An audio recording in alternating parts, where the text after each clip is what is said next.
ಈಗ ಧರ್ಮಸ್ಥಳ ಗ್ರಾಮಾಭಿವೃದ್ಧಿ ಯೋಜನೆಯ ಜ್ಞಾನ ವಿಕಾಸ ಸಮನ್ವಯಾಧಿಕಾರಿಯಾದ ಶ್ರೀಮತಿ ಸುಮಂಗಳ ಅವರು ಮಾತನಾಡುತ್ತಾರೆ. ಓಂ ಶ್ರೀ ಮಂಜುನಾಥಾಯ ನಮಃ. ಈ ದಿನ ನಮ್ಮ ಭದ್ರಾವತಿ 1-2 ತಾಲೂಕು ವ್ಯಾಪ್ತಿಯ ಜ್ಞಾನ ವಿಕಾಸ ಕೇಂದ್ರದ ಸದಸ್ಯರಿಗೆ ಅಧ್ಯಯನ ಪ್ರವಾಸವನ್ನು ಹಮ್ಮಿಕೊಂಡಿದ್ದು, ಈ ದಿವಸ ನಮಗೆ ಆಕಾಶವಾಣಿ ಭದ್ರಾವತಿ ಇಲ್ಲಿಗೆ ಬಂದು ನಮ್ಮ ಸುಧಾಕರ್ ಸರ್ ಅವರು ತುಂಬಾ ಮಾಹಿತಿಯನ್ನು ನೀಡಿದ್ದಾರೆ. ನಾವು ಯಾವ ರೀತಿ ಆಕಾಶವಾಣಿಯನ್ನು ಕೇಳಬೇಕು, ಏನೆಲ್ಲ ಕಾರ್ಯಕ್ರಮಗಳು ಬರ್ತಾ ಇದೆ, ಅದರ ಜೊತೆ ನಮ್ಮ ಸದಸ್ಯರಲ್ಲಿರುವಂತಹ ಅನಿಸಿಕೆಗಳನ್ನು ಕೂಡ ಹಂಚಿಕೊಂಡಿದ್ದಾರೆ. ಯಾಕೆಂತ ಹೇಳಿದ್ರೆ ನಾವು ಯಾವುದೇ ಒಂದು ವೇದಿಕೆಯ ಮೇಲೆ ಕೂತು ಮಾತಾಡುವಾಗಲೂ ನಮಗೆ ನಮ್ಮ ಮನಸ್ಸಲ್ಲಿ ಒಂದು ಭಯ ಅನ್ನುವಂಥದ್ದು ಇರುತ್ತೆ, ನಾನು ಎಲ್ಲಿ ತಪ್ಪಾಗಿ ಮಾತಾಡ್ತೀನೋ ಅಂತ. ಆದ್ರೆ ಇಲ್ಲಿ ನಾವು ರೇಡಿಯೋ ಸ್ಟೇಷನ್ಗೆ ಬಂದ್ರೆ ನಾವು ಏನು ಸಂವಾದವನ್ನ ಮಾಡ್ತಾರ ಅದು ನಾವು ಕೂತು ಮಾತಾಡ್ದಂಗೆ ನಮ್ಮ ಮನಸ್ಸಲ್ಲಿ ಏನಿರುತ್ತೋ ಅದು ಓಪನ್ ಆಗಿ ಬರುವಂತ ಒಂದು ಸಂದರ್ಶನ ನನಗಂತೂ ತುಂಬಾ ಖುಷಿ ಆಯ್ತು. ಯಾಕೆಂತ ಹೇಳಿದ್ರೆ ನಾನು ಸಂತೋಷದಿಂದನೇ ಹೇಳ್ತಾ ಇದ್ದೀನಿ. ನಾನು ಪ್ರತಿದಿನ ರೇಡಿಯೋ ಒಂದು ಕೇಳುವ ಅಂದ್ರೆ 6 ಗಂಟೆಗೆ ಸ್ಟಾರ್ಟ್ ಆದ್ರೆ ನಾವೊಂದು ಸಮಯವನ್ನ ತಿಳಿಯುವುದಕ್ಕೂ ಕೂಡ ರೇಡಿಯೋದಿಂದನೇ ಸಾಧ್ಯ. ಅದು ಮಾತ್ರವಲ್ಲದೆ 6 ಗಂಟೆಯಿಂದ 8 ಗಂಟೆ ಆಗುವಾಗ ಒಂದು ಸುಮಾರು 12 ಕಾರ್ಯಕ್ರಮಗಳು, 5 ನಿಮಿಷಕ್ಕೂ 6 ಗಂಟೆಗೆ ಒಂದೇ ಮಾತರಂ ಸ್ಟಾರ್ಟ್ ಆದರೆ ಅದರ ಮೇಲೆ 6:30 ತನಕ ಭಕ್ತಿಗೀತೆಗಳಿರ್ತವೆ. ಅದರ ಮೇಲೆ ರೈತರಿಗೆ ಸಲಹೆ ಆಗಿರ್ಬೋದು, ಅಥವಾ ಚಿಂತನ ಮಂಥನ ಅಂತ ಕಾರ್ಯಕ್ರಮ ಆಗಿರ್ಬೋದು, ಅಥವಾ ಇನ್ನೂ ವೈದ್ಯರಿಗೆ ಸಲಹೆಗಳಾಗಿರ್ಬೋದು. ಇದಿಷ್ಟನ್ನು ಕೇಳಿದ್ರೆ ನಾವೇನು ಹೇಳೋದು ಅಂತ ಹೇಳಿದ್ರೆ, ನಮ್ಮ ಜೇವಿಕೆ ಸದಸ್ಯರಿಗೆ ಇದರಲ್ಲಿ ತುಂಬಾ ಒಂದು 5 ನಿಮಿಷದ ಒಂದು ಕತೆ ಬರುತ್ತೆ. ಅದರಲ್ಲಿ ಅದು ಎಷ್ಟು ಚೆನ್ನಾಗಿರುತ್ತೆ ಅಂತ ಹೇಳಿದ್ರೆ ನಾನು ಆ ಕಥೆಯನ್ನ ತುಂಬಾ ಇಷ್ಟಪಟ್ಟು ಕೇಳ್ತೀನಿ. ಯಾಕೆಂದ್ರೆ ನನಗೆ ಇವತ್ತೊಂದು ಕೇಂದ್ರ ಇದೆ ಅಂತ ಹೇಳಿದ್ರೆ ನಾನು ಏನು ರೇಡಿಯೋದಲ್ಲಿ ಪ್ರಸಾರ ಆಗಿರುತ್ತೋ ಸರ್ ಅದನ್ನೇ ನಾನು ಸಂಘದಲ್ಲಿ ಹೋಗಿ ಹೇಳ್ತೇನೆ. ನನಗೆ ಎಲ್ಲೂ ಹುಡುಕುವಂತ ಅವಕಾಶಗಳು ಬೇಕಾಗಿರೋದಿಲ್ಲ. ಮನೆಯೊಂದು 3 ಬಾಗಿಲು ಹೊಡೆಯೋದ್ರ ಬದಲು ಕಿವಿಗೆಟ್ಟು ನಮ್ಮ ಆಕಾಶವನ್ನು ಕೇಳಿದ್ರೆ ತುಂಬಾ ಮಾಹಿತಿಗಳು ಸಿಗ್ತವೆ. ಈಗ ಸರ್ ಅವರು ಇಲ್ಲಿ ಸಂದರ್ಶನ ಮಾಡಿದ್ರು, ಇದು ಕೂಡ ಒಂದು ಪ್ರತಿದಿನ ಯಶೋಗಾಥೆ 7:15ರಿಂದ 7:30 ತನಕ ಪ್ರತಿದಿನ ಬರ್ತಾ ಇದೆ. ಸಾಧಕ ಮಹಿಳೆ, ನಾನು ಯಾವತ್ತೂ ಯೋಚನೆ ಮಾಡ್ತಾ ಇದ್ದೆ ನಮ್ಮ ಸದಸ್ಯರು ಕೂಡ ತುಂಬಾ ಆಸಕ್ತಿ ಇರೋರಿದ್ದಾರೆ, ತುಂಬಾ ಸಾಧನೆಯನ್ನು ಮಾಡೋರಿದ್ದಾರೆ, ಇವರನ್ನು ಹೇಗಪ್ಪ ಸಂಪರ್ಕ ಮಾಡಿಸೋದು ಅಂತೇಳಿ ನಾನು. ಆದ್ರೆ ಈ ದಿವಸ ಅದು ನೆರವೇರಿತು, ನಮ್ಮ ಸದಸ್ಯರ ಇಲ್ಲಿ ಸಂದರ್ಶನ ಕೂಡ ನೆರವೇರಿತು. ಶ್ರೀ ಕ್ಷೇತ್ರ ಧರ್ಮಸ್ಥಳ ಗ್ರಾಮಾಭಿವೃದ್ಧಿ ಯೋಜನೆಯ ಪರವಾಗಿ ಈ ಭದ್ರಾವತಿ ಆಕಾಶವಾಣಿಯ ಸುಧಾಕರ್ ಸರ್ ಹಾಗೂ ಇಂಜಿನಿಯರ್ ಆಗಿರುವಂತಹ ಕೃಷ್ಣಪ್ಪ ಸರ್ ಹಾಗೂ ಆಕಾಶವಾಣಿಯ ಎಲ್ಲ ಸಿಬ್ಬಂದಿ ವರ್ಗದವರಿಗೂ ಕೂಡ ನಮ್ಮ ಶ್ರೀ ಕ್ಷೇತ್ರ ಧರ್ಮಸ್ಥಳ ಗ್ರಾಮಾಭಿವೃದ್ಧಿ ಯೋಜನೆ ಭದ್ರಾವತಿ 1-2 ಪರವಾಗಿ ಹೃತ್ಪೂರ್ವಕವಾದ ಧನ್ಯವಾದವನ್ನು ಅರ್ಪಿಸ್ತೇನೆ. ಇವರು MK ಶಿವಕುಮಾರ್ ಅಂತ ಹೇಳ್ಬಿಟ್ಟು ನಮ್ಮ ಹಿರಿಯ ಉದ್ಘೋಷಕರು. ಇವರು ಚಿತ್ರಗೀತೆ ಕಾರ್ಯಕ್ರಮಗಳು ತುಂಬಾ ಆಕ್ಟಿವ್ ಆಗಿ ತುಂಬಾನೇ ಒಂದು ಎಲ್ರಿಗೂ ಕೇಳ್ತಕ್ಕಂಥ ಒಂದು ಕಾರ್ಯಕ್ರಮನ ಇವರು ಮಾಡ್ತಾ ಇದ್ದಾರೆ. ಹಿರಿಯರಾಗಿರ್ಲಿ, ಕಿರಿಯರಾಗಿರ್ಲಿ, ಮಧ್ಯವಯಸ್ಕರರಾಗಿರ್ಲಿ, ಯಾರೇ ಆಗಿರ್ಲಿ, ಆ ಒಂದು ಸಮಯ ಇದೆಯಲ್ಲ, ಆ ಒಂದಿಷ್ಟು ಸಮಯ ತುಂಬಾನೇ ಒಂದು ಏನು ಈಗ ಈಗ TV ಶೋ ಯಾವ ರೀತಿಯಿಂದ ಇರುತ್ತಲ್ಲ ಆ ಥರ ರೇಡಿಯೋದಲ್ಲಿ ಶೋ ಮಾಡ್ತಕ್ಕಂಥವ್ರು ಇವರು ನಮ್ಮ MK ಶಿವಕುಮಾರ್ ಅಂತ ಹೇಳ್ಬಿಟ್ಟು. ರೇಡಿಯೋ ಏನೇನು ಕಾರ್ಯಕ್ರಮ ಕೇಳ್ತಿದ್ದೀರಿ? ಗುರುರಾಜ್ ಕರ್ಜಿಗೆ ಅವ್ರದ್ದು ಓಕೆ. ಭಾವಗೀತೆಗಳು, ಜನಪದ ಗೀತೆಗಳು, ವೆರಿ ಗುಡ್, ಎಲ್ಲ ಬರುತ್ತಲ್ಲ ಸರ್ ಅದ್ರಲ್ಲಿ. ಕೇಳ್ತಾ ಇರ್ತೀವಿ ಸರ್, ಭಾಗವಹಿಸ್ಬೇಕಂತ ಆಸೆ ಇರುತ್ತೆ, ಎಲ್ಲೂ ಅವಕಾಶ ಸಿಕ್ಕಿಲ್ಲ ಸರ್. ಈಗ ಅವಕಾಶ ಶುರುವಾಗಿದೆ ಸರ್, ಇನ್ಮೇಲೆ ಭಾಗವಹಿಸ್ತೀವಿ ಸರ್. Okay okay. ನಮ್ಮ ಸಮಾಜ ಕಟ್ಟುವಲ್ಲಿ ಮಹಿಳೆಯರ ಒಂದು ಪಾತ್ರ ಬಹಳ ಮುಖ್ಯ. ಏನಾಗಿದೆ, ಇಲ್ಲಿ ತನಕನೂ ಕೂಡ ಸ್ವತಂತ್ರ ಸಿಕ್ಕಿ ಇಷ್ಟು ವರ್ಷ ಆದರೂ ಕೂಡ ಮಹಿಳೆಯರಿಗೆ ಸಿಗಬೇಕಾದಂಥ ಪ್ರಾತಿನಿಧ್ಯ ಸಿಕ್ಕಿಲ್ಲ. ಈ ಮಾತನ್ನ ಬಾಬಾ ಸಾಹೇಬ್ ಅಂಬೇಡ್ಕರ್ ಕೂಡ ಹೇಳಿದ್ರು, ಜೊತೆಗೆ ಬಸವಣ್ಣವರು ಕೂಡ ಹೇಳಿದ್ರು. ಬಸವಣ್ಣವರು ಮಹಿಳೆಯರಿಗೆ ಕೊಟ್ಟಂತ ಪ್ರಾಶಸ್ತ್ಯ, ಪ್ರಾತಿನಿಧ್ಯ ಇದೆಯಲ್ಲ, ಅವರ ಒಂದು ಕಲ್ಪನೆಯ ಪ್ರಾತಿನಿಧ್ಯ ಬಸವಣ್ಣವ್ರು ಏನು ಹೇಳಿದ್ರು, ಆ ಪ್ರಾತಿನಿಧ್ಯ ನಮ್ಮಲ್ಲಿ ಇನ್ನೂ ಕೂಡ ಸಿಕ್ಕಿಲ್ಲ. ಈಗ ತಾವೆಲ್ಲ ನೋಡ್ತಾ ಇರ್ತೀರಿ, ಮಾಧ್ಯಮಗಳಲ್ಲಿ ಕೇಳ್ತಾ ಇರ್ತೀರಿ, ಮಹಿಳೆಯರಿಗೆ 33% ಮೀಸಲಾತಿ ಕೊಡಬೇಕು ಅಂತೇಳಿ ಸರ್ಕಾರದ ಮಟ್ಟದಲ್ಲಿ ಚರ್ಚೆಗಳು ನಡೀತಾನೆ ಇದೆ.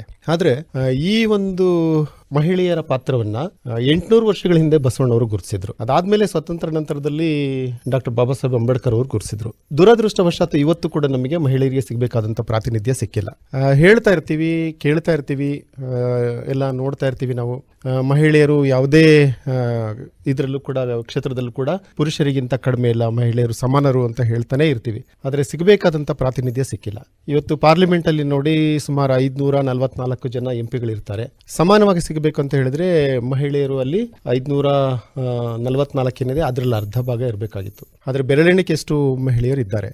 ಇವತ್ತು ನಮ್ಮ ದೇಶ ಸುಭಿಕ್ಷವಾಗಿದೆ, ಮತ್ತೆ ನಮ್ಮಲ್ಲಿ ಭಾರತೀಯ ಪರಂಪರೆ ಸಂರಕ್ಷಿತವಾಗಿದೆ, ನಮ್ಮಲ್ಲಿ ಮನೆಗಳಲ್ಲಿ ಶಾಂತಿ ನಿಲ್ಲಿಸಿದೆ ಅಂತ ಹೇಳಿದ್ರೆ ಅದಕ್ಕೆ ಬಹುಮುಖ್ಯವಾದಂಥ ಕಾರಣ ಮಹಿಳೆಯರೇ. ಅದರಲ್ಲಿ ಯಾವುದೇ ಎರಡನೇ ಮಾತಿಲ್ಲ.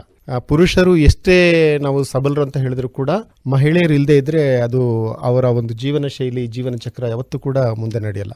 ಹಾಗಾಗಿ ಈ ದೇಶದಲ್ಲಿ, ಈ ಸಮಾಜದಲ್ಲಿ ಮಹಿಳೆಯರು ಕೂಡ ಪುರುಷರಷ್ಟೇ ಸಮಾನರು. ಪುರುಷರಿಗೆ ಯಾವುದೇ ರೀತಿ ಕಡಿಮೆ ಇಲ್ಲ ಅನ್ನೋದನ್ನು ನಾವೆಲ್ಲ ಅರ್ಥ ಮಾಡ್ಕೊಳ್ಬೇಕು. ಮತ್ತು ಇತ್ತೀಚೆಗೆ ಏನಾಗಿದೆ, ತಾವೆಲ್ಲ ಕೇಳಿದಿರಿ, ನಾರಿ ಒಬ್ಬಳು ಓದಿದರೆ ಒಂದು ಶಾಲೆ ತೆರೆದಂಗೆ ಅಂತ ಹೇಳಿ. ಇದು ನಾವೆಲ್ಲ ಅರ್ಥ ಮಾಡ್ಕೊಳ್ಬೇಕು. ನಮ್ಮಲ್ಲಿ ನಾವೆಲ್ಲ ಮಹಿಳೆಯರು ಏನಿದ್ದೀವಿ, ಹೆಚ್ಚಿನ ಒತ್ತನ್ನು ನಮ್ಮ ಮಕ್ಕಳ ಶಿಕ್ಷಣದ ಕಡೆ ನಾವು ಕೊಡಬೇಕು. ಭಾಳಷ್ಟು ಸಂದರ್ಭಗಳಲ್ಲಿ ಏನಾಗುತ್ತೆ, ತಾವೆಲ್ಲ ನೋಡಿದಿರಿ, ಈಗ ಅವರೊಂದು ಒಳ್ಳೆ ಮಾತು ಹೇಳಿದ್ರು, ದೇವಸ್ಥಾನಗಳನ್ನು ನಾವು ಇನ್ನೊಂದ್ಸಲಿ ನೋಡ್ಬೋದು, ಆದರೆ ಈ ಥರದ ತಿಳುವಳಿಕೆ ಕಾರ್ಯಕ್ರಮ ಮುಖ್ಯ ಅಂತ ಹೇಳಿ. ಈ ಮಾತು ಬಹಳ ಅರ್ಥಪೂರ್ಣ ಅಂತ ಹೇಳಿ ನಾನು ಭಾವಿಸ್ತೀನಿ. ಯಾಕೆ ಅಂತ ಹೇಳಿದ್ರೆ, ಎಷ್ಟೋ ಕುಟುಂಬಗಳನ್ನು ನಾನು ನೋಡಿದ್ದೀನಿ. ಈಗ ಏನಾಗಿದೆ, ಸಂಘದಲ್ಲಿ, ಸ್ತ್ರೀ ಶಕ್ತಿ ಸಂಘದಲ್ಲಿ ಬಹಳಷ್ಟು ಹಣಕಾಸಿನ ಸೌಲಭ್ಯಗಳು ಸಿಗ್ತಾ ಇದೆ. ಈ ಒಂದು ಸೌಲಭ್ಯ ಎಲ್ಲಿ ಬಳಕೆ ಆಗಬೇಕು ಅಲ್ಲಿ ಬಳಕೆ ಆಗ್ತಾ ಇದೆಯಾ ಅಂತ ಹೇಳಿ ನಾವು ಯೋಚನೆ ಮಾಡೋದಾದರೆ, ನನಗನ್ಸೋ ಮಟ್ಟಿಗೆ ಬಹಳಷ್ಟು ಕ್ಷೇತ್ರಗಳಲ್ಲಿ ಅದು ಸರಿಯಾಗಿ ಸಾಗಬೇಕಾದಂಥ ದಿಕ್ಕಿನಲ್ಲಿ ಸಾಗ್ತಾ ಇಲ್ಲ. ನಾವು ಯಾತಕ್ಕೆ ಸಾಲ ಮಾಡಬೇಕು ಅಂತ ಹೇಳಿದ್ರೆ, ನಮ್ಮ ಮಕ್ಕಳ ವಿದ್ಯಾಭ್ಯಾಸಕ್ಕೆ ಮೊದಲನೇ ಆದ್ಯತೆ ಆಗಿರಬೇಕು. ಆಮೇಲೆ ನಾವು ಹಾಕೋ ಬಂಡವಾಳಕ್ಕೆ ಸರಿಯಾಗಿ ಪ್ರತಿಫಲ ಬರಬೇಕು. ಆ ಉದ್ದೇಶ ಇಟ್ಕೊಂಡು ನಾವು ಸಾಲ ಪಡಿಬೇಕು. ಆದರೆ ಇವತ್ತು ಏನಾಗ್ತಾ ಇದೆ, ನಾವು ಗಮನಿಸಿರೋ ಹಾಗೆ, ಒಂದು ಘಟಕವನ್ನು ಸ್ಥಾಪನೆ ಮಾಡಬೇಕು ಅಂತ ಹೇಳಿ ಲೋನ್ ತಗೊಳ್ತಾರೆ, ಆದರೆ ಆ ದುಡ್ಡಿಂದ ದೇವಸ್ಥಾನಗಳಿಗೆ ತೀರ್ಥಯಾತ್ರೆ ಟೈಪ್ ಹೋಗ್ಬಿಡ್ತಾರೆ. ಸೊ ಇದು ಎಷ್ಟರ ಮಟ್ಟಿಗೆ ಸರಿ? ನೀವೆಲ್ಲ ಮಾಡಿದ್ದೀರಿ ಅಂತ ನಾನು ಹೇಳಲ್ಲ, ಯಾರೋ ಕೆಲವ್ರು ಮಾಡ್ತಾರೆ. ಸೊ ಆ ರೀತಿ ಎಲ್ಲ ಮಾಡಬಾರ್ದು. ನಾವು ತಗೊಳ್ಳೋ ಸಾಲ ಸದುಪಯೋಗ ಆಗಬೇಕು.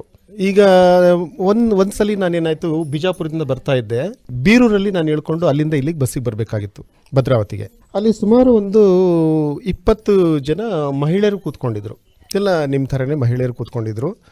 ನಾನು ಅವರಿಗೆ ವಿಚಾರಿಸಿದೆ, ಅಮ್ಮ ಏನು ಇಷ್ಟು ಅರ್ಲಿ ಮಾರ್ನಿಂಗ್ ನೀವೆಲ್ಲ ಇಲ್ಲಿದ್ದೀರಾ, ಏನಕ್ಕೆ ಕಾರಣ ಅಂತ ಕೇಳಿದಕ್ಕೆ ಅವ್ರು ಹೇಳಿದ್ರು, ಸರ್ ನಾವೆಲ್ಲ ಇದಕ್ಕೆ ಹೋಗ್ತಾ ಇದ್ದೀವಿ, ಎಲ್ಲಿಗೆ, ಏರ್ಪೋರ್ಟಿಗೆ ಹೋಗ್ತಾ ಇದ್ದೀವಿ ಶಿವಮೊಗ್ಗಕ್ಕೆ, ಅಲ್ಲಿಂದ ನಾವು ತಿರುಪತಿಗೆ ಹೋಗ್ತೀವಿ ಫ್ಲೈಟಲ್ಲಿ ಅಂತ ಹೇಳಿದ್ರು. ನನಗೆ ಬಹಳ ಖುಷಿ ಆಯಿತು. ಪರವಾಗಿಲ್ಲ, ಮಹಿಳೆಯರು ಈ ಮಟ್ಟಕ್ಕೆ ಒಂದು ರೀತಿ ಮುಂದುವರೆದಿದ್ದಾರೆ ಅಂತೇಳಿ. ಆಮೇಲೆ ಹಾಗೇನೆ ಮಾತಾಡಿಸ್ತಾ ಒಬ್ರಿಗೆ ಕೇಳಿದೆ, ಅಮ್ಮ ಏನು ಮಾಡ್ತಾರೆ ನಿಮ್ಮ ಮಕ್ಕಳು ಅಂತ ಕೇಳಿದೆ. ಅವಾಗ ಹೇಳಿದ್ರು ಅವರು, ಸರ್ ನನ್ನ ಮಗ SLC ಓದ್ತಾ ಇದ್ದಾನೆ, ಬಟ್ ನಂಗೆ ಓದ್ಸೋಕ್ಕಾಗಲ್ಲ, ಅವನಿಗೆ ಬಿಟ್ಬಿಟ್ಟಿದ್ದೀನಿ, ನೀನು ಓದಿದ್ರೆ ಓದು, ಬಿಟ್ಟರೆ ಬಿಡು ಅಂತ ಹೇಳಿದ್ದೀನಿ ಅಂತ ಹೇಳ್ಬಿಟ್ರು. ಈಗ ನಾವು ಅರ್ಥ ಮಾಡ್ಕೊಳ್ಬೇಕು, ನಾವು ಯಾವುದಕ್ಕೆ ಆದ್ಯತೆ ಕೊಡಬೇಕು. ನಾವು ಸಾಲ ತಗೊಂಡು ವಿಮಾನದಲ್ಲಿ ತಿರುಪತಿಗೆ ಹೋಗೋದಕ್ಕಿಂತ ಅದೇ ಹಣವನ್ನು ಮಕ್ಕಳು ವಿದ್ಯಾಭ್ಯಾಸಕ್ಕೆ, ಈಗ SLC ಅಂತ ಹೇಳಿದ್ರೆ ಒಂದು ಲೈಫಲ್ಲಿ ಟರ್ನಿಂಗ್ ಪಾಯಿಂಟ್, ಅದು ತಿರುವಿನ ಘಟ್ಟ. ಅಂಥ ಸಂದರ್ಭದಲ್ಲಿ ನಾವು ಲೋನ್ ತಗೊಂಡು ಮಕ್ಕಳಿಗೆ ಟ್ಯೂಷನಿಗೆ ಹಾಕೋದಾಗ್ಲಿ, ಅಥವಾ ಅವರಿಗೆ ಒಳ್ಳೊಳ್ಳೆ ಪುಸ್ತಕ ಕೊಡಿಸೋದಾಗ್ಲಿ, ಒಂದು ಲ್ಯಾಪ್ಟಾಪ್ ಕೊಡಿಸೋದು, ಈ ಥರದಕ್ಕೆ ನಾವು ಬಳಸಬೇಕು. ಬಿಟ್ಟರೆ ಮಕ್ಕಳನ್ನ ನಿಂಪಾಡಿ ನೀವು ಓದ್ರಿ ಬಿಟ್ರಿ ಅಂತ ಹೇಳಿ ಸಾವಿರಾರು ರೂಪಾಯಿ ಖರ್ಚು ಮಾಡಿಕೊಂಡು ನಾವು ತಿರುಪತಿಗೆ ಹೋಗ್ತೀವಿ ಅಂತ ಹೇಳಿದ್ರೆ ಏನು ಅರ್ಥ ಇದೆ? ಹಾಗಾಗಿ ದಯವಿಟ್ಟು ನೀವೆಲ್ಲ ಈ ಥರದ್ದು ಒಂದು ಯೋಚನೆ ಮಾಡಬೇಕು. ನಿಮ್ಮ ಯೋಚನಾ ಲಹರಿ ಏನಿದ್ರು ನಿಮ್ಮ ಅಭಿವೃದ್ಧಿ ಕಡೆಗೆ ಮಾತ್ರನೇ ಇರಬೇಕು. ಸೊ ಅದು ಬಿಟ್ಟು ಈಗ ದೇವಸ್ಥಾನಕ್ಕೆ ನೀವು ಹೋಗ್ರಿ, ನಾನು ಬೇಡ ಅಂತ ಹೇಳಲ್ಲ, ಅದು ನಿಮ್ಮ ಆಯ್ಕೆ.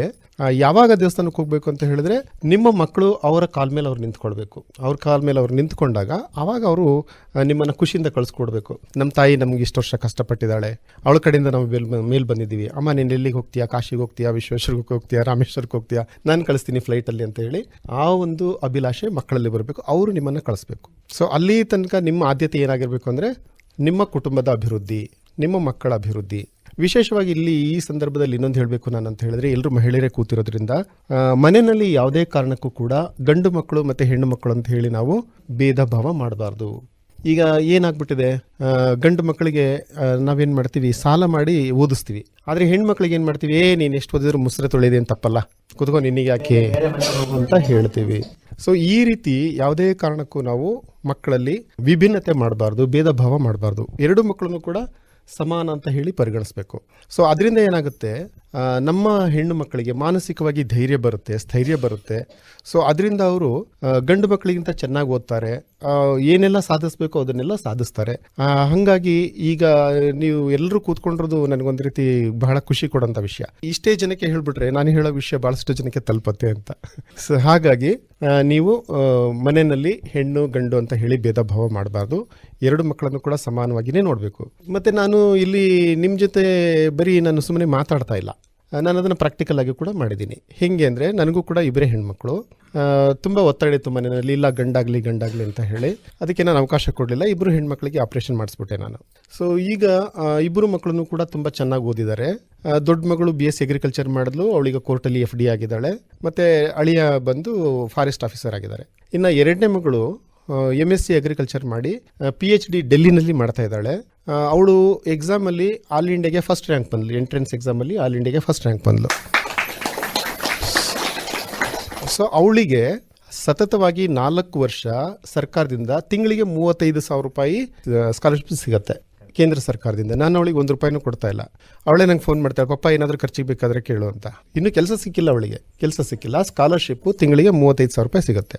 ಡೆಲ್ಲಿನಲ್ಲಿ ಓದ್ತಿದ್ದಾಳೆ. ಇದ್ರ ಜೊತೆಗೆ ಇನ್ನೊಂದು ಖುಷಿ ವಿಷಯ ಏನಪ್ಪ ಅಂತ ಹೇಳಿದ್ರೆ, ಗೌರ್ಮೆಂಟ್ ಆಫ್ ಲಂಡನ್ ಅವರು ಒಂದು ಎಕ್ಸಾಮ್ ಮಾಡ್ತಾರೆ ಆಲ್ ಓವರ್ ಇಂಡಿಯಾ. ಅದನ್ನು ಯಾರು ಬೇಕಾದ್ರೂ ಎಕ್ಸಾಮ್ ಅಟೆಂಡ್ ಮಾಡಿ ಕ್ವಾಲಿಫೈ ಆಗ್ಬೋದು. ಅದನ್ನು ಕೂಡ ನನ್ನ ಮಗಳು ಪಾಸ್ ಮಾಡಿದ್ಲು. ಅದನ್ನು ಪಾಸ್ ಮಾಡಿ ಲಂಡನ್ನಿಗೆ 6 ತಿಂಗಳು ಹೋದ್ಲು. ಸೊ ಲಂಡನ್ನಿಗೆ 6 ತಿಂಗಳು ಹೋದಾಗಲೂ ಕೂಡ ನಾನು 1 ರೂಪಾಯಿನೂ ಕೂಡ ನನ್ನ ಮಗಳಿಗೆ ಕೊಡಲಿಲ್ಲ. ಲಂಡನ್ ಗೌರ್ಮೆಂಟ್ನವರು 10 ಲಕ್ಷ ಸ್ಕಾಲರ್ಶಿಪ್ ಕೊಟ್ಟರು. ಆ 10 ಲಕ್ಷ ಸ್ಕಾಲರ್ಶಿಪ್ಪಲ್ಲಿ ಅವಳು 6 ತಿಂಗಳು ಅಲ್ಲಿ ಹೋಗಿ ರಿಸರ್ಚ್ ಮಾಡಿ ಮತ್ತೆ ಈಗ ಇಂಡಿಯಾಗೆ ವಾಪಸ್ ಬಂದಿದ್ದಾಳೆ. ಸೊ ಅದು ಅವಳು PhD ವರ್ಕ್ ಕಂಟಿನ್ಯೂ ಆಗ್ತಾ ಇದೆ. ಈಗ ಕೃಷಿ ಅಧಿಕಾರಿ ಪೋಸ್ಟ್ ಕಾಲ್ ಮಾಡಿದ್ದಾರೆ, ಅದಕ್ಕೆ ಪ್ರಿಪೇರ್ ಆಗ್ತಾ ಇದ್ದಾಳೆ. ಜೊತೆಗೆ ಅವಳ ದೊಡ್ಡಕ್ಕನು ಕೂಡ ಅವಳು BSc ಅಗ್ರಿಕಲ್ಚರು. ಈ ರೀತಿ ಇಬ್ರು ಕೂಡ ಕೂತ್ಕೊಂಡು ಈಗ ಕಂಬೈನ್ ಸ್ಟಡಿ ಮಾಡ್ತಾ ಇದ್ದಾರೆ. ಸೊ ಯೋಚನೆ ಮಾಡಿ. ಮದುವೆ ಖರ್ಚು ಮಾಡಂಗೆ ಇಲ್ಲ ಸರ್, ಎಲ್ಲ ಅವರ ದುಡ್ಡು. ಹೌದು ಹೌದು. ವರದಕ್ಷಿಣೆ ಅನ್ನೋ ಒಂದು ಪದ ಬರ್ದೇ ಇದ್ದಾಗ ಹಂಗಾಗುತ್ತೆ. ಸೊ ಖರ್ಚಿಲ್ಲ, ಮದುವೆಗೂ ಖರ್ಚಿಲ್ಲ ಸರ್. ಸೊ ನಾನು ನಮ್ಮಲ್ಲೆಲ್ಲ ಮಾಡ್ತಾರಲ್ಲ, ನಮ್ಮಲ್ಲೆಲ್ಲ ಸಮಾಜದಲ್ಲಿ ಮಾಡ್ತಾರಲ್ಲ, ಏನು ಮಾಡ್ತಾರೆ, ನೀನು ಹೆಣ್ಮಗಳು, ನೀನು ಎಷ್ಟು ಓದಿದ್ರು ಅಷ್ಟೇ, ನಿನಗೆ ಯಾಕೆ ಬೇಕು ಓದು, ಅಲ್ಲೋಗಿ ಪಾತ್ರೆ ತೊಳಿಬೋದ್ಲು ಅಂತ ನಾನು ಹಾಗೆ ನನ್ನ ಮಕ್ಕಳಿಗೆ ಬಿಟ್ಟಿದ್ರೆ ನಾನು ಇವತ್ತು ಒಬ್ಬ ಮಗಳಿಗೆ 25 ಲಕ್ಷ 30 ಲಕ್ಷ ಮದುವೆ ಖರ್ಚು ಮಾಡಬೇಕಾಗಿತ್ತಲ್ಲ. ಸೊ ಅದನ್ನು ಅವರೇ ದುಡಿತಾ ಇದ್ದಾರಲ್ಲ. ಸೊ ಈ ಥರದ್ದು ಒಂದು ಆಲೋಚನೆ ಇರಬೇಕು ನಮಗೆ. ಸೊ ನಾನು ಆಗಲೇ ಹೇಳ್ದಂಗೆ ಹೆಣ್ಮಕ್ಳು ಗಂಡು ಮಕ್ಕಳು ಅಂತ ಹೇಳಿ ಯಾವುದೇ ಕಾರಣಕ್ಕೂ ಭೇದ ಭಾವ ಮಾಡಬೇಡಿ. ಇವತ್ತಿನ ಪರಿಸ್ಥಿತಿನಲ್ಲಿ ಹೆಣ್ಣು ಒಂದೇ ಗಂಡನು ಒಂದೇ. ಆಮೇಲೆ ಗಂಡು ಮಕ್ಕಳನ್ನು ಕೂಡ ನಾವು ಬಹಳ ಇವತ್ತು ಸಮಾಜದಲ್ಲಿ ನೋಡ್ತಾ ಇದ್ದೀವಿ. ಕ್ರೈಮ್ಸ್ಗಳು ತುಂಬ ಆಗ್ತಾ ಇದೆ. ಆಮೇಲೆ ಸಮಾಜ ವಿರೋಧಿ ಚಟುವಟಿಕೆಗಳು ತುಂಬ ಆಗ್ತಾ ಇದೆ. ಸೊ ಈ ವಿಷಯದಲ್ಲೂ ಕೂಡ ನಾವು ಗಂಡು ಮಕ್ಕಳ ಬಗ್ಗೆ ವಿಶೇಷವಾಗಿ ಗಮನ ಹರಿಸ್ಬೇಕು. ನನ್ನ ಮಗ ಏನು ಬಿಡು ಗಂಡು, ನನ್ನ ಮಗ ಏನು ಬಿಡು ಗಂಡಸು, ಅವನೆಲ್ಲಾದರೂ ಹೋಗಿ ಬರಲಿ, ಈ ಥರದ ಧೋರಣೆ ಇಟ್ಕೋಬಾರ್ದು ನಾವು ಯಾವತ್ತೂ ಹೆಣ್ಮಕ್ಳು. ಸೊ ಗಂಡು ಮಕ್ಕಳೇ ಆಗಲಿ ಹೆಣ್ಮಕ್ಳೇ ಆಗಲಿ, ನಮ್ಮ ಮಕ್ಕಳು ಏನು ಮಾಡ್ತಾ ಇದ್ದಾರೆ, ಅವ್ರು ಹೇಗೆ ಸರಿದಾರಿಗೆ ಹೋಗ್ತಾ ಇದ್ದಾರಾ ಇಲ್ವಾ, ಇವನ್ನೆಲ್ಲ ನಾವು ಗಮನಿಸಬೇಕು. ನನ್ನ ಮಗ ಏನು ಗಂಡು ಮಗ ಅಂತ ಹೇಳಿಬಿಟ್ರೆ ಏನಾಗುತ್ತೆ, ಅವರಿಗೆ ಮೆಂಟಲಿ ನಾವೇನೇ ಅವರಿಗೆ ಒಂದು ರೀತಿ ಪ್ರಚೋದನೆ ಕೊಟ್ಟಂಗಾಗುತ್ತೆ. ಸೊ ಹಾಗಾಗಿ ಅವರು ಸಮಾಜದಲ್ಲಿ ಒಂಥರ ವಿಧ್ವಂಸಕ ಕೃತ್ಯಗಳಲ್ಲಿ ತೊಡಗ್ತಾರೆ. ಆಮೇಲೆ ಸಮಾಜ ವಿರೋಧಿ ಚಟುವಟಿಕೆಗಳಲ್ಲಿ ತೊಡಗ್ತಾರೆ. ಇದನ್ನೆಲ್ಲ ನಾವು ಅಬ್ಸರ್ವ್ ಮಾಡಬೇಕು. ಇದು ಮೊದಲನೇ ಕರ್ತವ್ಯ ತಾಯಿಯಂದಿರದು. ಹಾಗಾಗಿ ಎಲ್ಲ ತಾಯಿಯಂದರು ಬಂದಿಲ್ಲಿ ಕೂತಿದ್ದೀರಿ, ಬಹಳ ಸಂತೋಷ ಆಗ್ತಾ ಇದೆ. ನೀವಿಷ್ಟು ಜನ ಒಂದು ಗಟ್ಟಿ ಮನೋಸ್ಥಿತಿನಲ್ಲಿ ಒಂದು ನಿರ್ಧಾರ ತಗೊಂಡು ನಿಮ್ಮ ಕುಟುಂಬಗಳನ್ನೇ ನೀವು ಚೆನ್ನಾಗಿ ಅಭಿವೃದ್ಧಿ ಮಾಡಿದ್ರಿ ಅಂತ ಹೇಳಿದ್ರೆ ಬಹುಶಃ ದೇಶಕ್ಕೆ ಅದಕ್ಕಿಂತ ದೊಡ್ಡ ಕೊಡುಗೆ ಮತ್ಯಾವುದೂ ಇಲ್ಲ. ಸೊ ಈ ಕೆಲಸನ ನಾನು ನಿಮ್ಮ ಜೊತೆಗೆ ಏನು ಹೇಳ್ತಾ ಇದ್ದೀನಿ, ನಮ್ಮ ಆಕಾಶವಾಣಿ ಸತತವಾಗಿ ಅದನ್ನು ಮಾಡ್ತಾ ಬಂದಿದೆ. ಈಗ ನೀವೆಲ್ಲ ರೇಡಿಯೋ ಕೇಳಿದ್ರೆ ನಿಮಗೆ ಅರ್ಥ ಆಗುತ್ತೆ. ನಮ್ಮ ರೇಡಿಯೋ ಏನಿದೆಯಲ್ಲ, ರೇಡಿಯೋ ಒಂದು ವಿಶ್ವವಿದ್ಯಾನಿಲಯ ಇದ್ದ ಹಾಗೆ. ಇಲ್ಲಿ ನಮ್ಮ ಆಕಾಶವಾಣಿಯಿಂದ ಪ್ರತಿಯೊಬ್ಬರಿಗೂ ಕೂಡ, ಮಕ್ಕಳಿಂದ ಹಿಡಿದು ವಯೋವೃದ್ಧರವರೆಗೂ ಕೂಡ ನಾವು ಕಾರ್ಯಕ್ರಮ ಮಾಡ್ತೀವಿ. ಮಕ್ಕಳಿಗೋಸ್ಕರ ಮಕ್ಕಳು ಕಾರ್ಯಕ್ರಮ ಮಾಡ್ತೀವಿ, ಹಿರಿಯರಿಗೋಸ್ಕರ ಹಿರಿಯರಿಗಾಗಿ ಕಾರ್ಯಕ್ರಮ ಮಾಡ್ತೀವಿ, ಕಾರ್ಮಿಕರಿಗಾಗಿ ಕಾರ್ಯಕ್ರಮ ಮಾಡ್ತೀವಿ, ಮತ್ತು ಯುವಕರಿಗಾಗಿ ಯುವವಾಣಿ ಮಾಡ್ತಾ ಇರ್ತೀವಿ, ಮತ್ತು ವಯಸ್ಸಾದವರಿಗೆ ಭಕ್ತಿಗೀತೆ ಭಾವಗೀತೆ ಇವೆಲ್ಲ ನೀವು ಕೇಳ್ತಾನೆ ಇರ್ತೀರಿ. ಬಹುಶಃ ನೀವು ರೇಡಿಯೋ ಕೇಳೋದ್ರಿಂದ ಸಿಗುವಂಥ ಮಾನಸಿಕ ನೆಮ್ಮದಿ ಇನ್ಯಾವ ಮಾಧ್ಯಮದಿಂದಲೂ ಕೂಡ ನಿಮಗೆ ಮಾನಸಿಕ ನೆಮ್ಮದಿಗೆ ಸಿಗಲಿಕ್ಕೆ ಸಾಧ್ಯ ಇಲ್ಲ. ನೀವೆಲ್ಲ ನೋಡ್ತಾ ಇರ್ತೀರಿ, ಈಗ ಖಾಸಗಿ ಚಾನೆಲ್ಗಳು, TV ಚಾನೆಲ್ಗಳು ಹೆಂಗಾಗಿದ್ದಾವೆ ಅಂತ ಹೇಳಿದ್ರೆ ಸಮಾಜಕ್ಕೆ ಒಂದು ರೀತಿ ಪ್ರಚೋದನೆ, ಕೆಟ್ಟದಾಗಿ ಪ್ರಚೋದನೆ ಕೊಡದೆ ಅವುಗಳಿಗೆ ಒಂದು ರೀತಿ ಕೆಲಸ ಅಂತ ಅನಿಸ್ಬಿಟ್ಟಿದೆ. ಮೊದಲೆಲ್ಲ ಬರ್ತಾ ಇತ್ತು ರಾತ್ರಿ. ನಮ್ಮ ಗಂಗಾವತಿ ಪ್ರಾಣೇಶ್ ಕೂಡ ಹೇಳ್ತಾ ಇದ್ರು, ಹೆಂಗೆ ಹೇಳ್ತಾ ಇದ್ರು ಅಂದರೆ, ನಮ್ಮ ಪರಿಸ್ಥಿತಿ ಹೆಂಗಾಗಿದೆ ಅಂದರೆ ದಿವಸಕ್ಕೆ 2 ಹೆಣ ಬೆಳೆದಿದ್ರೆ ನಮಗೆ ನಿದ್ದೆ ಬರಲ್ಲ ಅಂತ. ರಾತ್ರಿ 10 ಗಂಟೆಗೆ ಒಂದು ಕಾರ್ಯಕ್ರಮ ಬರ್ತಾ ಇತ್ತು, ಮರ್ಡರ್ ಆಗಿರೋದು, ಈ ಥರದ್ದು ಕ್ರೈಮ್ ಸ್ಟೋರಿ ಇದೆಲ್ಲ ಬರ್ತಾ ಇತ್ತು. ಇವನ್ನೆಲ್ಲ ನೋಡ್ತಾ ಇದ್ವಲ್ಲ ಎಲ್ಲರೂ ನೋಡ್ತಾ ಇದ್ದವ್ರೆ ನಾವು. ಸೊ ಅದನ್ನೆಲ್ಲ ನೋಡಿ ನಾವು ಮಲ್ಕೋತಿದ್ವಲ್ಲ, ಅದಕ್ಕೆ ಗಂಗಾವತಿ ಪ್ರಾಣೇಶ್ ಹೇಳ್ತಾ ಇದ್ದು, ದಿವಸಕ್ಕೆ 2 ಹೆಣ ಬೀಳೋದು ನೋಡದೇ ಇದ್ರೆ ನಮಗೆ ನಿದ್ರೆ ಬರಲ್ಲ ಅಂತ ಹೇಳಿ. ಆಮೇಲೆ ಈ ಸಂದರ್ಭದಲ್ಲಿ ಒಂದು ತಿಳ್ಕೊಳ್ಳಿ, ನಾವು ಮಕ್ಕಳನ್ನ ಬೆಳೆಸ್ಬೇಕಾದ್ರೆ ಹೇಗಿರ್ಬೇಕು ಅಂತ ಹೇಳಿದ್ರೆ, ನಾವು ಮೊದಲು ಪರಿಶುದ್ಧವಾಗಿರ್ಬೇಕು. ಪರಿಶುದ್ಧತೆ ಅಂದರೆ ಏನು ನನ್ನ ದೃಷ್ಟಿನಲ್ಲಿ? ಈಗ ಪ್ರತಿ ದಿವಸ ಟಿವಿನಲ್ಲಿ ಧಾರಾವಾಹಿಗಳು ಬರ್ತಾ ಇರುತ್ತೆ, ಆಯ್ತಾ? ಈ ಧಾರಾವಾಹಿಗಳು ಯಾವ ರೀತಿ ಇದಾವೆ ಅಂತ ಹೇಳಿದ್ರೆ ನಮ್ಮನ್ನ ಇನ್ನೊಂದಷ್ಟು ಮೌಢ್ಯಕ್ಕೆನೆ ಕರ್ಕೊಂಡು ಹೋಗ್ತಾ ಇದೆ. ಬರೀ ದೇವರು, ದಿಂಡ್ರು, ಮಾಟ ಮಂತ್ರ, ಆಮೇಲೆ ಕ್ರೈಮ್ಸ್, ಕೊಲೆ, ಸೂಲಿಗೆ, ಆಮೇಲೆ ಮನೆ ಹೊಡೆಯೋದು ಹೆಂಗೆ, ಮತ್ತು ಹೆಣ್ಮಕ್ಳು ದ್ವೇಷ ಮಾಡೋದು ಹೆಂಗೆ, ಇದನ್ನೇ ತೋರಿಸ್ತಾ ಇದ್ದಾರೆ. ಬಿಟ್ಟರೆ ಚಾನಲ್ನವರು, TV ಚಾನಲ್ನವರು ಬೇರೆ ಇನ್ಯಾವುದನ್ನು ಕೂಡ ತೋರಿಸ್ತಾ ಇಲ್ಲ. ಅವರಿಗೆ TRP ಬೇಕು, ಅವರಿಗೆ ಅಲ್ಲಿ ಹಣ ಗಳಿಸ್ಬೇಕು, ಅದಕ್ಕೆ ಸಮಾಜನ ಮೌಢ್ಯತೆಗೆ ಕೊಂಡೊಯ್ತಾ ಇದ್ದಾರೆ ಅವರು. ಹಾಗಾಗಿ ನಾವು ಎಚ್ಚರಿಕೆ ವಹಿಸ್ಬೇಕು. ಈ ಸಂದರ್ಭದಲ್ಲಿ ನಾವೇನು ಮಾಡ್ತೀವಿ, ನಮ್ಮ ಮನೆಯಲ್ಲಿ SLC ಓದೋ ಮಕ್ಕಳಿರ್ತಾರೆ, PUC ಓದೋ ಮಕ್ಕಳಿರ್ತಾರೆ, ಅವರಿಗೆ ಒಂದು ರೂಮಲ್ಲಿ ಕೂಡ ಹಾಕ್ತೀವಿ, ನೀನಲ್ಲಿ ಓದ್ಕೋ, ನಾನು ಇಲ್ಲಿ TV ನೋಡ್ತೀನಿ ಅಂತ. ದಯವಿಟ್ಟು ತಿಳ್ಕೊಳ್ಳಿ, ನೀವು ಈ ಥರ ಮಾಡೋದ್ರಿಂದ ಯಾವ ಮಕ್ಕಳು ಕೂಡ ಓದಲ್ಲ. ಅದೇನಾಗುತ್ತೆ, ಆ ರೂಮಿಗೆ ಅವ್ರು ಕೂರಿಸಿ ನೀವು ಈ ರೂಮಲ್ಲಿ ಟಿ ವಿ ನೋಡ್ತಾ ಇದ್ದರೆ ಅವರಿಗೆ ಕ್ಯೂರಿಯಾಸಿಟಿ ಜಾಸ್ತಿ ಆಗುತ್ತೆ. ನಮ್ಮಮ್ಮ ಏನು ಮಾಡ್ತಿದ್ದಾಳೆ, ನಮ್ಮ ಅಕ್ಕ ಏನು ಮಾಡ್ತಿದ್ದಾಳೆ ಅಂತೇಳಿ ಅವರಿಗೆ ಕ್ಯೂರಿಯಾಸಿಟಿ ಜಾಸ್ತಿ ಆಗೋದ್ರಿಂದ ಅವ್ರು ಸಂಪೂರ್ಣವಾಗಿ ನೀವು ಅಂದ್ಕೊಂಡ ರೀತಿಯಲ್ಲಿ ಅವ್ರು ಓದೋದೇ ಇಲ್ಲ. ಆಯಿತಾ? ಅವ್ರೇನು ಮಾಡ್ತಾರೆ, ಮೊಬೈಲ್ ಹಿಡ್ಕೊಂಡು ಗೇಮ್ಸ್ ಆಡೋದು ಅಥವಾ ಬೇರೆ ಯಾವುದೋ ಚಿತ್ರಗಳು ನೋಡೋದು, ಅವ್ರಿಗೆ ಇಷ್ಟವಾಗಿದ್ದನ್ನು ಯಾವುದೋ ಚಾನಲ್ ನೋಡೋದು, ಈ ಥರ ಮಾಡ್ತಾರೆ. ಹಾಗಾಗಿ ನಾನು ಈ ಸಂದರ್ಭದಲ್ಲಿ ಹೇಳೋದೇನಪ್ಪ ಅಂತ ಹೇಳಿದ್ರೆ, ನೀವು ಮಕ್ಕಳಿಗೋಸ್ಕರ ತ್ಯಾಗ ಮಾಡಬೇಕು. ತ್ಯಾಗ ಅಂದರೆ ಏನು? ನೀವು ಉಪವಾಸ ಕೂತು ಅವ್ರಿಗೆ ಊಟ ಹಾಕಿ ಅಂತ ಅಲ್ಲ. ನೀವು ಟಿ ವಿ ನೋಡೋದನ್ನು ಬಿಡಬೇಕು. ನೀವು ಟಿ ವಿ ನೋಡೋದನ್ನು ಬಿಟ್ಟು ಮಕ್ಕಳ ಜೊತೆ ಕೂತ್ಕೊಂಡು ಅವರಿಗೆ ಅಭ್ಯಾಸದಲ್ಲಿ ನೀವು ತೊಡಗಿಸ್ಕೊಂಡ್ರೆ ಖಂಡಿತವಾಗ್ಲೂ ಮಕ್ಕಳಿಗೆ ಅದು ಎಫೆಕ್ಟಿವ್ ಆಗಿ ನೀವು ಕಲಿಸಿದಂಗೆ ಆಗುತ್ತೆ. ಆಯಿತಾ? ಅದನ್ನು ಬಿಟ್ಟು ನಾನು ಹೇಳ್ದಂಗೆ ಅವ್ರನ್ನ ಒಂದು ಕಡೆ ಕೂಡ ಹಾಕಿ ನೀವು ಒಂದು ಕಡೆ ಕೂತ್ಕೊಂಡ್ರೆ ಅಂದರೆ ಯಾವುದೇ ಕಾರಣಕ್ಕೂ ನಿಮ್ಮ ಮಕ್ಕಳು ಓದೋದಿಲ್ಲ ಮತ್ತು ಅವ್ರ ತಲೆಗೆ ವಿದ್ಯೆನೂ ಕೂಡ ಹತ್ತೋದಿಲ್ಲ. ನಾನೇನು ಮಾಡಿದೆ, 8ನೇ ಕ್ಲಾಸಿಗೆ ಬಂದಿದ ತಕ್ಷಣ ಕೇಬಲ್ ಡಿಸ್ಕನೆಕ್ಟ್ ಮಾಡಿಬಿಟ್ಟೆ. ನಮ್ಮ ಮನೆಯಲ್ಲಿ ಕೇಬಲ್ ಡಿಸ್ಕನೆಕ್ಟ್ ಮಾಡಿ ನಾನು ಕೂಡ ಅಥವಾ ನಮ್ಮ ಮಿಸ್ಸಸ್ಸು ಕೂಡ ಇಬ್ಬರು ಕೂತ್ಕೊಂಡು ನಮ್ಮ ಪಾಡೆ ನಾವು ನಮ್ಮ ಬೇರೆ ಏನೋ ಪುಸ್ತಕ ಓದೋದು ಅಥವಾ ಪೇಪರ್ ಓದೋದು ಇದೇನೋ ಮಾಡ್ತಾಯಿದ್ವಿ. ಮಕ್ಕಳು ಏನು ಮಾಡ್ತಾಯಿದ್ರು, ನಮ್ಮ ಅಪ್ಪಾಜಿ ಓದ್ತಾ ಇದ್ದಾರೆ, ನಮ್ಮ ಅಮ್ಮ ಓದ್ತಿದ್ದಾರೆ ಅಂತೇಳಿ ಅವ್ರ ಪಾಡಿಗೆ ಅವರು ಓದ್ತಾ ಕೂತ್ಕೊಳ್ತಾ ಇದ್ರು. ಸೊ ಇದೆಲ್ಲದರ ಪರಿಣಾಮ ಏನಾಯಿತು, ಇವತ್ತು ನನ್ನ ಮಕ್ಕಳಿಗೆ ನಾನಿನ್ನು ಖರ್ಚು ಮಾಡೋ ಪರಿಸ್ಥಿತಿ ಬರಲಿಲ್ಲ. ಹಾಗಾಗಿ ಮಕ್ಕಳು ಸಾಧನೆ ಮಾಡಬೇಕು ಅಂತ ಹೇಳಿದ್ರೆ ಅದರಲ್ಲಿ ತಂದೆ ತಾಯಿಗಳ ಪಾತ್ರ, ಅದರಲ್ಲೂ ವಿಶೇಷವಾಗಿ ತಾಯಿಯ ಪಾತ್ರ ಏನಿದೆ ಬಹಳ ಜವಾಬ್ದಾರಿತವಾಗಿರ್ತಕ್ಕಂಥದ್ದು. ಹಾಗಾಗಿ ನಿಮ್ಮ ಮಕ್ಕಳನ್ನ ಜಾಣರಾಗಿ ನೋಡಬೇಕು ಅನ್ನೋದಾದರೆ, ಒಬ್ಬ ಸಾಧಕಿಯಾಗಿ ನೋಡಬೇಕು ಅನ್ನೋದಾದರೆ ನೀವು ಅವ್ರ ಜೊತೆ ಕಾಲ ಕಳಿಬೇಕು. ನೀವು ಟಿ ವಿಗಳನ್ನು ನೋಡೋದನ್ನು ಬಿಡಬೇಕು. ಇದಿಷ್ಟೇ ಮಾಡಿದರೆ ಸಾಕು, ಮಕ್ಕಳಿಗೆ ಪರಿಣಾಮಕಾರಿಯಾಗಿ ಮನೋಧೈರ್ಯ ಬರುತ್ತೆ. ಮಕ್ಕಳನ್ನು ಸುಮ್ಮನೆ ತೊಡೆ ಮೇಲೆ ಕೂರಿಸ್ಕೊಂಡು ತಲೆ ಸವರೋದು ಇದೆಲ್ಲ ನೀವು ಟಚ್ ಮಾಡೋದ್ರಿಂದ ಮಕ್ಕಳಿಗೆ ಒಂಥರ ಪಾಸಿಟಿವ್ ಎನರ್ಜಿ ಅವರಿಗೆ ಪ್ರಸಾರ ಆಗುತ್ತೆ. ಬಂದ್ಯಾ ಪುಟ್ಟ ಬಾ, ಏನು ಮಾಡಿದ್ರಿ ಇವತ್ತು ಸ್ಕೂಲಲ್ಲಿ ಅಂತ ಹೇಳಿ ಜಸ್ಟ್ ನೀವು ತಲೆ ಮೇಲೆ ಕೈ ಇಟ್ಟು ಸವರಿದ್ರು ಕೂಡ ಅವ್ರಿಗೇನೋ ಒಂದು ರೀತಿ ಪಾಸಿಟಿವ್ ಎನರ್ಜಿ ಪಾಸ್ ಆಗುತ್ತೆ. ಸೊ ಅವರಿಗೆ ಮಾನಸಿಕ ಧೈರ್ಯ ಬರುತ್ತೆ. ನಮ್ಮಮ್ಮ ಇಷ್ಟೊಂದು ಪ್ರೀತಿ ಮಾಡ್ತಾರೆ ನನಗೆ, ನಮ್ಮಪ್ಪ ಇಷ್ಟೊಂದು ಪ್ರೀತಿ ಮಾಡ್ತಾರೆ ನನಗೆ, ನಾನು ಅವರ ಆಸೆನ ಘಾಸಿಗೊಳಿಸಬಾರ್ದು, ಓದಬೇಕು, ಈ ಥರದ್ದೆಲ್ಲ ಮನೋಭಾವನೆಗಳು ಶುರುವಾಗೋದು ನಿಮ್ಮ ಕಡೆಯಿಂದ. ನೀವು ನಿಮ್ಮ ಮಕ್ಕಳನ್ನ ಎಷ್ಟು ಪ್ರೀತಿಸ್ತೀರೋ, ಎಷ್ಟು ಗೌರವಿಸ್ತೀರೋ, ಎಷ್ಟು ಅವ್ರಿಗೆ ಪ್ರೋತ್ಸಾಹ ಕೊಡ್ತೀರೋ ಅಷ್ಟು ನಿಮಗೆ ಅವರು ರಿಟರ್ನ್ ಆಗಿ ವಾಪಸ್ ಕೊಡ್ತಾರೆ. Thank you. ಈ ಸಂದರ್ಭ ನಮಗೆ ಸ್ವಲ್ಪ ಸಮಯಾವಕಾಶದಲ್ಲಿ ತುಂಬ ಉತ್ತಮವಾದಂತಹ ಮಾಹಿತಿಯನ್ನು ನೀಡಿದಂತಹ ಈ ಆಕಾಶವಾಣಿ ಸಂಸ್ಥೆಯ ಉದ್ಘೋಷಕರಾಗಿರುವಂತಹ MK ಶಿವಕುಮಾರ್ ಸರ್ ಅವರಿಗೆ ನಮ್ಮೆಲ್ಲರ ಪರವಾಗಿ ಹೃತ್ಪೂರ್ವಕವಾದ ಧನ್ಯವಾದ. ಆಕಾಶವಾಣಿಯ ಒಂದು ಕೇಳುಗರಿಗೆ, ರೈತ ಬಾಂಧವರಿಗೆ, ರೈತ ಮಹಿಳೆಯರಿಗೆ, ಆಮೇಲೆ ಯುವತಿಯರಿಗೆ ಯಾರು ಇದರಲ್ಲಿ ತೊಡಗಿಸ್ಕೊಳ್ಬೇಕಂತಂತ ಹೇಳಿ ಮುಂದೆ ಬರ್ತಾರೆ ಅವರಿಗೆ ಒಂದು ಪ್ರೇರಣೆಯಾಗಿ ತಾವು ಮಾದರಿಯಾಗಿ ಸಲಹೆ ರೂಪದಲ್ಲಿ ಸವಿಸ್ತಾರವಾಗಿ ಅವರಿಗೆ ಮಾಹಿತಿ ಮಾಡಿಕೊಟ್ಟಿದ್ದೀರಾ. ಇನ್ನೊಮ್ಮೆ ತಮಗೆ ಭದ್ರಾವತಿ ಮತ್ತು ಶಿವಮೊಗ್ಗ ಆಕಾಶವಾಣಿ FM ಕೇಂದ್ರದಿಂದ ಧನ್ಯವಾದ ಹಾಗೂ ನಮಸ್ಕಾರ. ರೈತ ಬಾಂಧವರೇ ಹಾಗೂ ಕೇಳುಗರೆ, ಪ್ರತಿದಿನ ಸಂಜೆ 6:50ಕ್ಕೆ ಮೂಡಿಬರುವ ಕೃಷಿ ರಂಗ ಕಿಸಾನ್ವಾಣಿ ಕಾರ್ಯಕ್ರಮ ಭದ್ರಾವತಿ ಕೇಂದ್ರದಿಂದ ಯಾವ ರೀತಿಯಾಗಿ ಮೂಡಿ ಬರ್ತಾ ಇದೆ, ಮತ್ತು ಈ ಕಾರ್ಯಕ್ರಮದ ಕುರಿತು ನಿಮ್ಮ ಅನಿಸಿಕೆ, ಅಭಿಪ್ರಾಯ, ಸಲಹೆ, ಸೂಚನೆ ಏನಾದರೂ ಇದ್ದಲ್ಲಿ ನಮ್ಮ ವಾಟ್ಸಪ್ ನಂಬರಿಗೆ ಇದನ್ನು ನೀವು ಬರೆದು ತಿಳಿಸಬಹುದು. ನೀವು ಬರೆದು ಕಳಿಸಿದ ಮಾಹಿತಿಯನ್ನು ಅದೇ ಕಾರ್ಯಕ್ರಮದಲ್ಲಿ ಪ್ರಸಾರ ಮಾಡಲಾಗುವುದು. ನಮ್ಮ ವಾಟ್ಸಪ್ ಸಂಖ್ಯೆ ಹೀಗಿದೆ: 9481572600. ಇನ್ನೊಮ್ಮೆ ಕೇಳಿ: 9481572600.